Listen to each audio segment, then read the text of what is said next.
kepada Nabi Musa. Kenapa kok Nabi Musa? Hah? Itu kisah Nabi Musa ketika dipanggil Allah di Gunung Sinai. Ya, di dalam kitab Keluaran juga ada, kitab Ulangan juga ada. Sama itu, ya. Kalau di dalam Al-Quran maupun di dalam Ulangan, ya, ketika Musa mau mendatangi tempat itu, disuruh melepaskan terompahnya. Nah, itulah ajaran masuk masjid melepaskan sandal. Ternyata dari Taurat zaman Nabi Musa. Semua syariat Islam itu sumbernya dari Musa, tapi disempurnakan.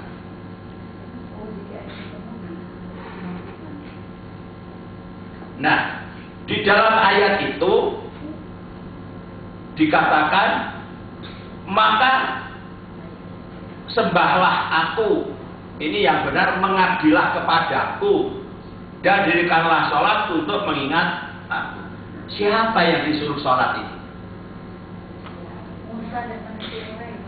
Nabi Musa. Berarti sholat itu sudah diturunkan Allah sejak kapan perintahnya?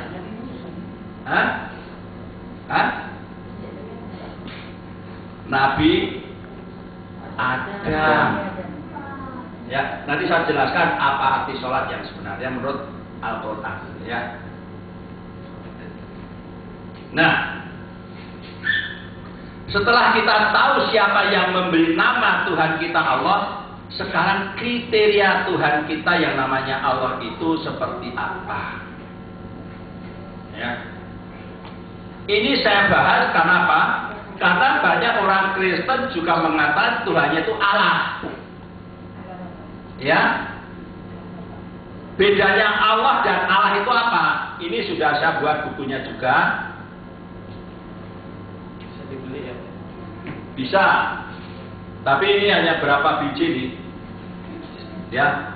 Analisa perbedaan Allahnya umat Islam dan Allahnya umat Kristen. Ya. Biar kita tidak mudah terpengaruh dengan istilah-istilah orang Kristen yang hampir sama dengan Islam.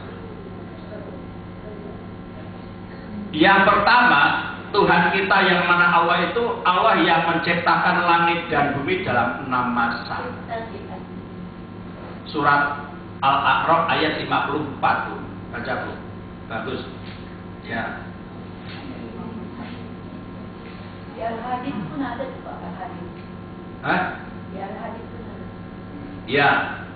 Ini yang agak lengkap tuh. Sungguh Tuhanmu adalah Allah yang menciptakan langit dan bumi dalam 6 masa. Lalu dia bersemayam di atas arsy. Dia menunjukkan malam kepada siang yang mengikutinya yang dengan cepat. Dia ciptakan matahari, bulan, dan bintang-bintang tunduk kepada perintahnya. Ingatlah, segala penciptaan dan urusan menjadi haknya. Maha suci Allah, Tuhan seluruh alam. Iya. Jadi Tuhan kita yang mana Allah itu ciri-cirinya yang pertama, Allah yang menciptakan langit dan bumi dalam 6 masa. Masa itu proses. Kalau di dalam Bible Allah menciptakan langit dan bumi ini dalam 6 hari. Ya. Itu tidak tepat pakai kata hari. Sebab apa? Hari itu ada karena ada matahari. Sementara di dalam kitab Kejadian 1. Iya, masih hafal ya. Hafal. Nah, tapi baca yang ayat 11 sampai 19. Hanya begini. Allah menciptakan tumbuh-tumbuhan pada hari ketiga. Hari ketiga. Pada hari keempat Allah menciptakan matahari. Ya, coba kira-kira ini sesuai dengan teknologi atau tidak?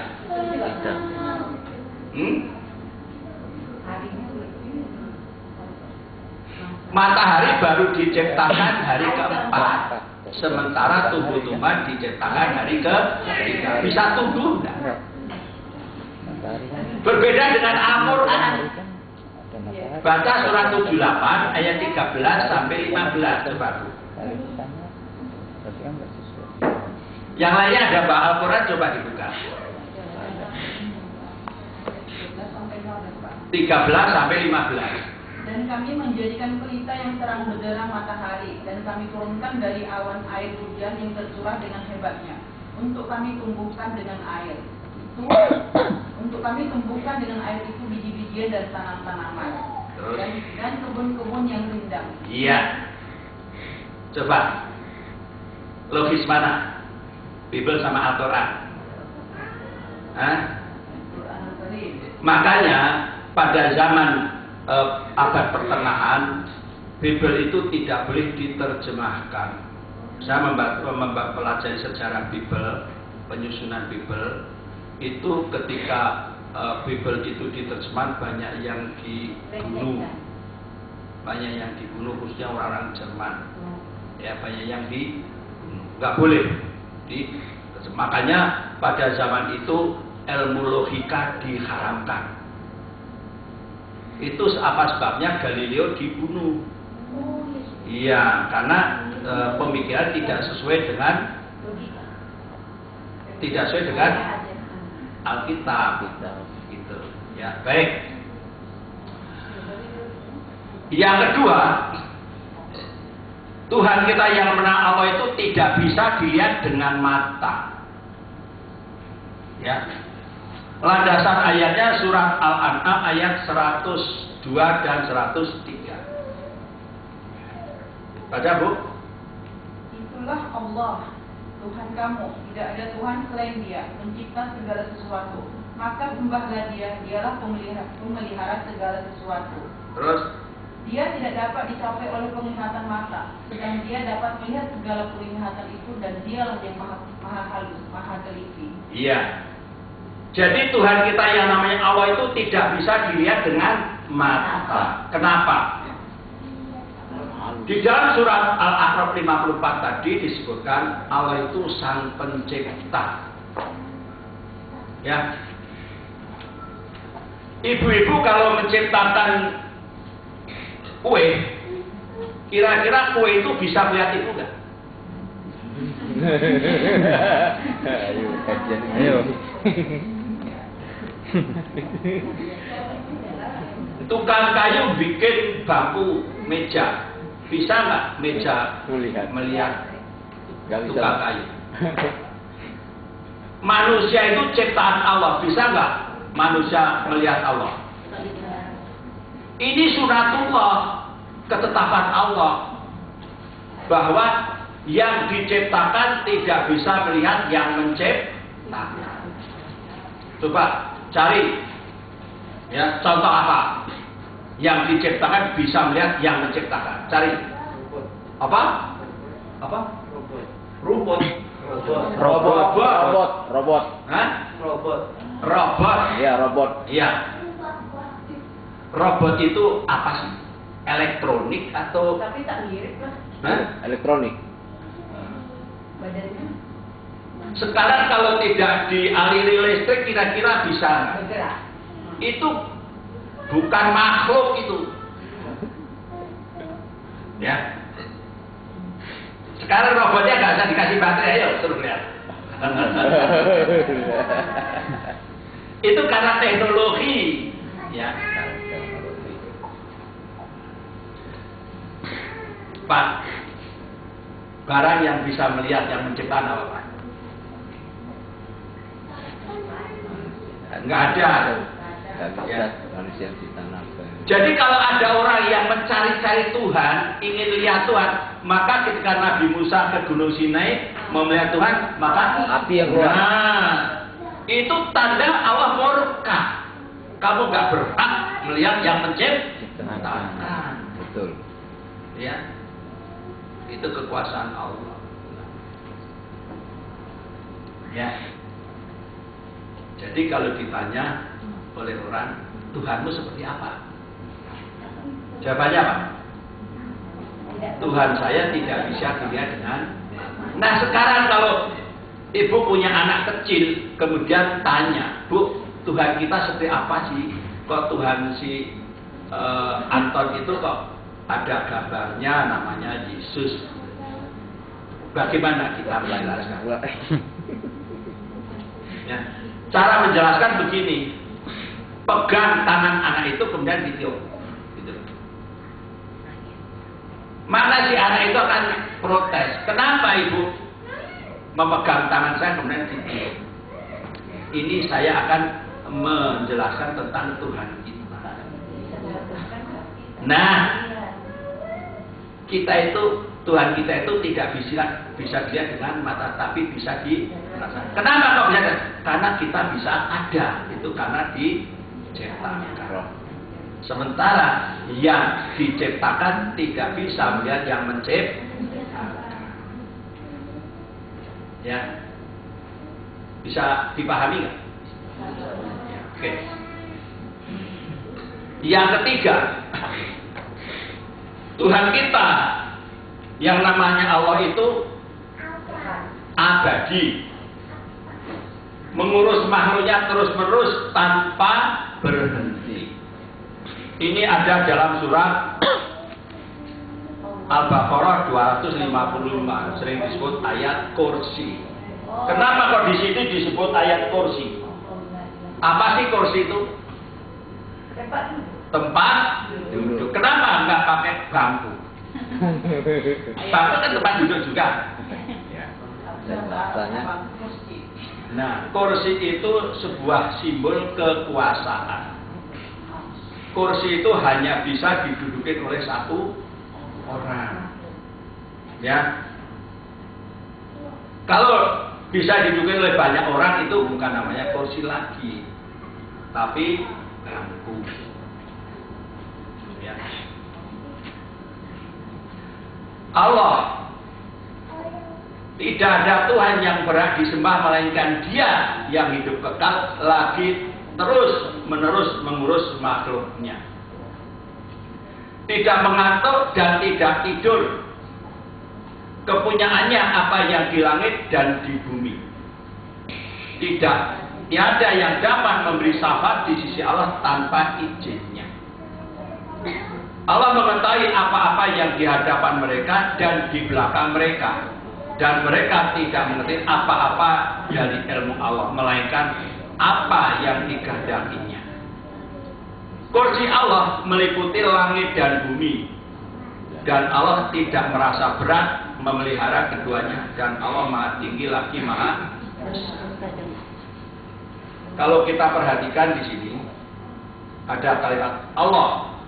Tidak ada Tuhan yang berhak disembah melainkan Dia yang hidup kekal lagi terus-menerus mengurus makhluknya. Yang berbicara ini siapa? Saya sering memandang mu'alaf itu adalah orang yang cerdas. Sebab apa? Kalau tidak cerdas nggak akan kembali ke Islam.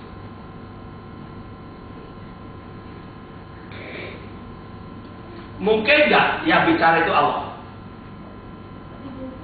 Hah? Mungkin nggak? Tidak. Nah, siapa ini? Baca surah 81 ayat 19.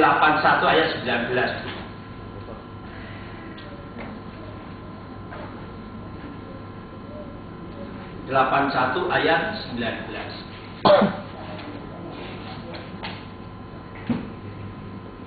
Sesungguhnya Al-Quran itu benar-benar firman Allah yang dibawa oleh utusan yang mulia Jibril. Ya. Jadi semua yang bicara di dalam Al-Quran itu Jibril kepada Rasulullah atas perintah Allah. Ya. Jadi kalau ada orang Kristen suka minta mana saksinya, ya, Saksinya itu di dalam surah 81:19 yaitu Jibril. Sekarang kalau kita bertanya sama orang Kristen di dalam Kejadian 1 ayat 1. Pada mulanya Allah menciptakan langit dan bumi. Bumi belum berbentuk, kosong. Gelap gulita meliputi samudra raya. Roh Allah melayang-layang di atas permukaan air. Siapa yang melihat itu? Yang bicara di sini siapa? Kok melihat Allah melayang-layang di atas permukaan air? Manusia sendiri. Apa? Manusia sendiri. Yang pengarang itu. Pengarangnya, ya, benar. Tapi kalau di dalam Al-Quran kita bisa membuktikan bahwa apa yang diucap di sini adalah dari Jibril. Jibril yang diperintah Allah. Memang penyampai wahyu. Penyampai wahyu. Ya. Kejadian itu ya. Jadi bisa jelas ya. Manusia.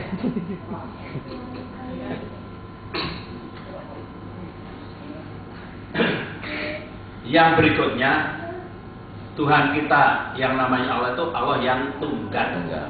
Ya. Huwallahu ahad.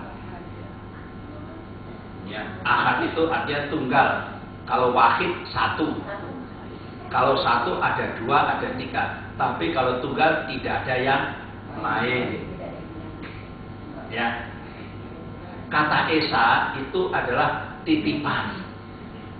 Ya, dari orang lain biar orang itu tidak tersinggung. Ya, itu dari Kristen. Orang Kristen kan Allahnya Tritunggal. Maka terjemahan apa dikasih Esa, tidak tunggal, biar orang Kristen tidak terpengaruh. Ya.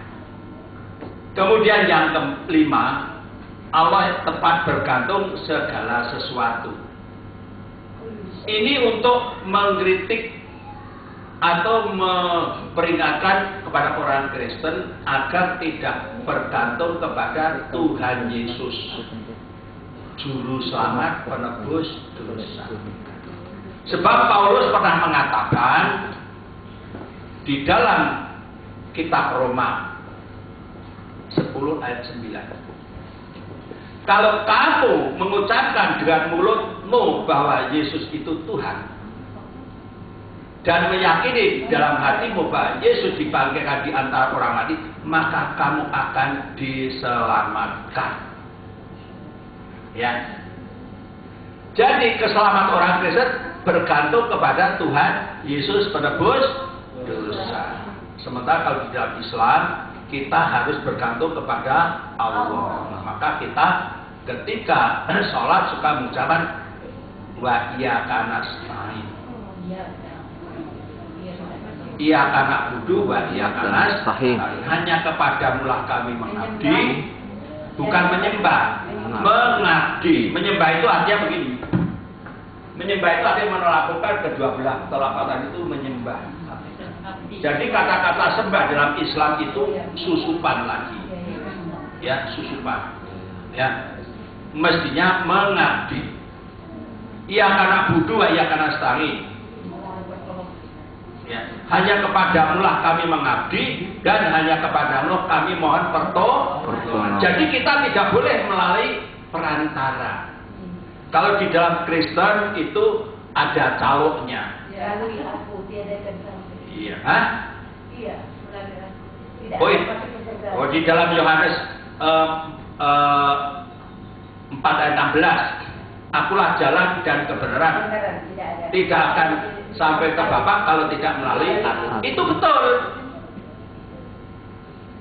Melalui aku itu artinya mengikuti ajarannya.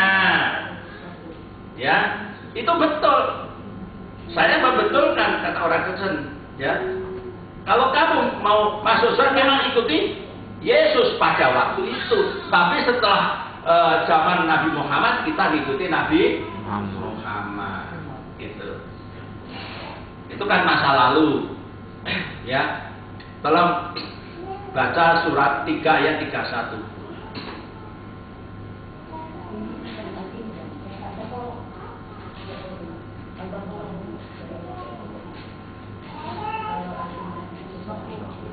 Katakanlah Muhammad, jika kamu mencintai Allah, ikutilah aku. Niscaya Allah mencintaimu dan mengampuni dosa-dosamu. Iya, ini sama dengan kata Yesus di dalam Injil Yohanes.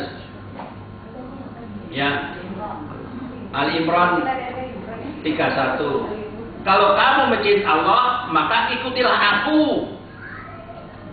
Maka Allah akan mencintai kamu dan dosa-dosamu akan diampuni. Ya. Yang keenam, Allah itu tidak beranak dan tidak diperanakkan. Wallahu ahad. Lam yalid walam yulad. Ini untuk memperingatkan kepada orang Kristen supaya tidak mengatakan Yesus anak Allah. Nanti akan saya jelaskan, manusia yang paling dimurkai Allah itu orang yang mengatakan Allah punya anak. Nanti akan saya jelaskan. Ya.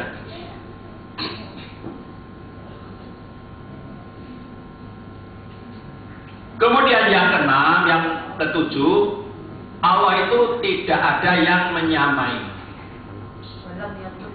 Iya. Walam yakulahu kufuwan ahad. Ya. Ini untuk memperingatkan kepada orang Kristen supaya tidak mengatakan Yesus Tuhan. Ya. Nah, itulah Bapak-bapak, ibu-ibu, kriteria Tuhan kita yang namanya Allah. Satu, Allah yang menciptakan langit dan bumi dalam 6 masa. Yang kedua, Allah yang tidak bisa dilihat dengan mata. Yang ketiga, Allah yang hidup kekal dan tidak pernah tidur, mengurus makhluk terus-menerus tanpa berhenti. Ayat kursi ini sebetulnya untuk mengkritik keyakinan orang Yahudi, ya, di dalam kitab Kejadian 2 pasal 1 dan 2. Allah menciptakan langit dan bumi dalam 6 hari.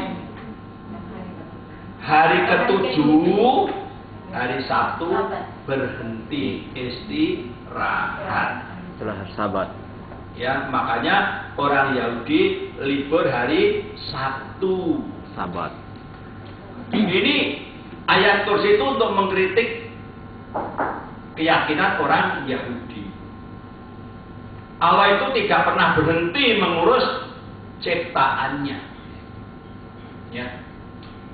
Tapi di dalam Bible Kejadian 2 ayat 1 dan 2 dikatakan Allah menciptakan langit dan bumi 6 hari, hari ke-7-nya istirahat atau berhenti. Ya. Kemudian yang keempat, 5, 6 dan 7, ya. Allah itu Esa atau tunggal, Allah tempat bergaul segala sesuatu, Allah yang tidak beranak dan tidak diperanakkan, Allah yang tidak ada yang menyamainya. Itu Tuhan kita yang namanya Allah. Selama ini pernah nggak mendapat masukan seperti itu?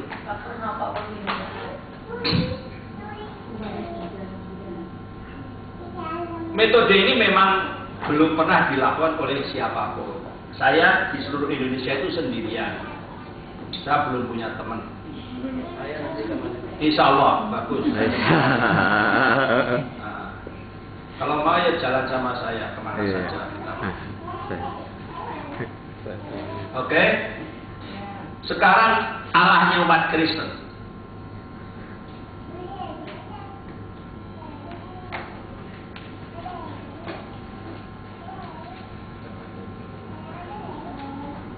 Tuhannya umat Kristen itu Allah Bapa, Allah Putra, dan Allah Roh Kudus. Ya. Saya tidak membahas tentang Allah Bapa, Allah Putra, dan Allah Kudus, tapi saya hanya ingin membahas kriteria Allahnya umat Kristen itu seperti apa. Yang pertama,